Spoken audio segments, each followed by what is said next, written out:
You know what? It's been a long summer. I'm sick of this heat. I'm ready for spooky season. What do you say we spend some quality time doing self-scare with a spooky new friend? I am, of course, talking about the Monster High self-scare Spectra Vondergeist doll. Because the doll community has really been through it lately and we deserve this, so let's get into it. Starting with her blind box, where my doll is frustratingly obscured. They didn't exactly reinvent the wheel here. We get a gorgeous and striking illustration of Spectra here on the front. She's holding her face mask and showing off her signature purple aesthetic and chain themes, which is a go-to trend for ghosts since ancient times. The top of the box features the classic Monster High logo stacked right above a dripping, stylized self-scare secrets. Blah. Note the magnifying glass because it's cute. The other side over here is of course styled to look like a vanity desk setup. And of course it features these 3 mystery chambers here built right into the packaging that we will be going through in a bit. At the top we see Spectra's mood board that is wrapped in chains, caboodle with skelett, vanity desk drawer with a question mark. It's got mysteries inside. You can see the mystery bags. What could it be? The vanity stool that's wrapped in these graphic locks and chains, hiding yet more secrets and treasures. What could it all be? I don't know. Let's take a look. On the back, we have a detailed illustration of all 3 of our self-scare ladies doing self-scare things. We've got Cleo Denial over here sitting at her vanity, Frankie Stein sitting crisscross applesauce on the rug, and today's special guest, Spectra Vondergeist herself. And that's pretty much it for the box. So I'm gonna bust our girl loose using my trusty cuticle scissors here. Just gonna snip the tape, and then we're going to rip this lady out from the bottom of her box. I've got high hopes for this doll because Spectra tends to be one of the prettier Monster High dolls, but I don't know, we'll see. Okay, here is our first ghostly glimpse of the lady herself. All right, she doesn't look too bad so far. First impressions are that she's really pretty, but my work here isn't done until I use the scissors of freedom to liberate her from her plastic shackles like a hero. Don't worry, Spectra. Coming for you, girl. I'm coming for you. Okay, now that she's free and oh so grateful, let's take a closer look. She's got her Spectra-specific long purple polypropylene hair, but it's styled in a high ponytail with a lighter streak here in the front, complemented by her pale and tragic complexion, purple eyeshadow, and one of my favorite things about her specifically is that Spectra always has purple sclera, which is such a nice complement to her icy blue eyes, which on this particular lady are fixed in a suspicious side glance because, you know, she's always on the lookout for the next big scoop. She is not to be trusted, y'all. But then she's got these nice soft high gloss pretty pink lips. Spectra has on earrings that look like maybe they double as earbuds and they feature a classic skelett. Yeah, I do believe that those are skelets there on these little earbuds. Cute, cute, cute. As for her outfit, Spectra is wearing a soft plush fleece hoodie and it's got a back opening for her hair. Let's see if I can get her hair to go through it. I don't believe this was intended for giant sausagey man hands, but we're gonna make it work. Okay, there she is with her hoodie on. You can see her little polypropylene ponytail sticking out the back, which is kind of cute, but I actually think I prefer it like this better. I don't know, I think that's cuter. Yeah, I like that better. You know what? I need to get these plastic anchors out. Hang on, y'all. Stand by. All right, to complete her outfit, she's got this shiny little purple skirt with black lace trim down here at the bottom hem. And she has actual real cloth ankle socks that are such a happy little moment for me because this isn't something we see too often in the Monster High universe, so kudos to Mattel for this one. As for her shoes, she's rocking chunky black high-heeled platform loafers featuring chain accents and an S logo on the sole so that she can stamp her mark everywhere she goes. But her actual heels might be my favorite feature as they are cleverly styled to look like mausoleums with a little skelett at the top, which is pure supernatural perfection as far as I'm concerned. Aren't these awesome? Now, of course, Spectra has to have her signature translucent leggies, but instead of translucent hands, they gave her solid white hands, which I'm guessing was an effort to make her purple painted fingernails more visible. It might have been hard to see the nail polish on clear hands otherwise, but I don't know, what do I know? As for articulation, which if you know me, you know I really don't care about, but I guess we'll talk about it since we're here. She, of course, has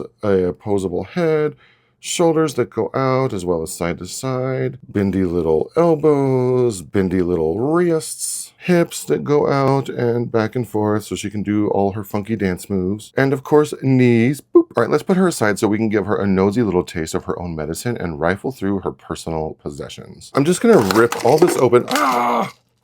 Okay, well, I guess we're starting with the caboodle. As is the theme of these self-scare dolls, it's got the little skullet here on the front. It's purple and got changed for Spectra. Here's the first peek inside. Let's dump all this junk out, put that aside, and let's see here. Okay, so she's got this little headstone-shaped purple bottle of nail polish with a skullet on the front. And then, of course, the removable black applicator that just goes inside like that. It's got a thumb hole so that she can paint her nails. She's also got this clear bottle of top coat, and it too has the black applicator. Just fits inside, and then she can, I don't know, I guess it's a top coat. I don't know. And then she's got these insanely cute little, I think they're fingernail clippers. Aren't those super cute? Is it just me, or are they slightly, is this coffin shaped? I don't know. Anyway, so there is her fingernail clippers. And then a purple nail file with a thumb hole so that she can clean up all of the jagged edges left behind by the clippers. Okay, so that's it for everything that came inside her caboodle. Let's move on to the next secret mystery compartment. All right, working our way from the top down, let's take the mystery bag out of her vanity drawer. Purple mystery paper with question marks. Mine's got like a funky little tear over here on this corner, but whatever. All right, so ripping this to shreds, dumping it all out.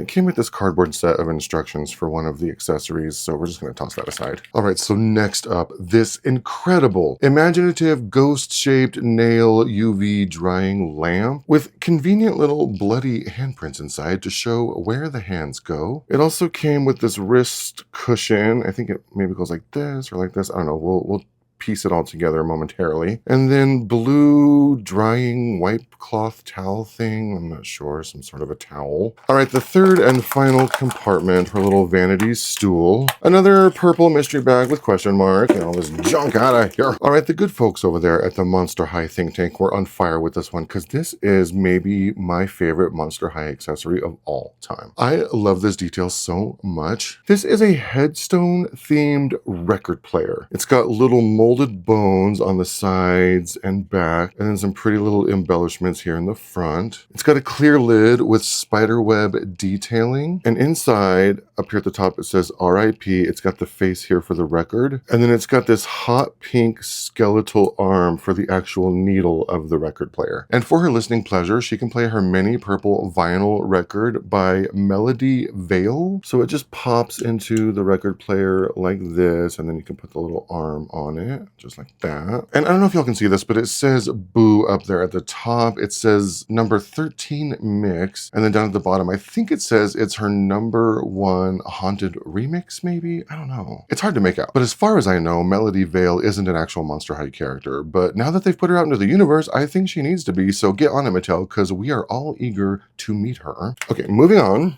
For a touch of comforting ambiance, she's got this ghost-shaped LED lamp wearing little headphones. Isn't it cute? Ooh. And then her eye coffin tablet where we can see she's watching Cupid do her little radio show, YouTube vlog channel thing. And I'm presuming this specific episode is a nail tutorial. And then, of course, the obligatory doll-sized face mask that comes in this resealable bag here. There's the cute little instructions on the back if you care to read that. It says that it is ghostly chill. It's got a picture of little blueberries here, but we know that these aren't like scented or anything like that. So like I said, the mask is in this resealable bag, so we can use it over and over again, which probably isn't hygienic, but whatever. All right, and here is her little face mask that is a staple of all of these self-scare dolls since the dawn of recorded history. I think they all do come with a face mask. And you can see that Spectra's is, I believe it's supposed to be in the shape of her ghostly ferret friend, Rune. So that's a nice little nod to their enduring friendship through eternity. It's just cloth, it's dry as a bone, it has no sand, it's cute, I guess, in theory. But also I would have thought maybe a ghost shape or something would have been fun for Spectra. But I think all of these face masks are in the shape of their doll's corresponding pets, if I'm not mistaken, but I don't know. Comment down below if you know. And finally, we've got this Spectra themed sticker sheet. It says boo up here at the top. It's got hearts and ghosts and chains. Oh my. It's got a little headstone up here in this corner. It's got a little heart hands. All very adorable and very on brand for Spectra. All right, so here it is all laid out and ready for a full set. I really love this doll and I love all the vibrant colors, the imaginative accessories, and she's here not a moment too soon, judging by the state of my nails. I am in desperate need of her services. So anyway, let me know what you think. Are you as smitten with her as I am? Did she flop for you? Fill me in on all the gory details, and I'll see you in the next one. Bye!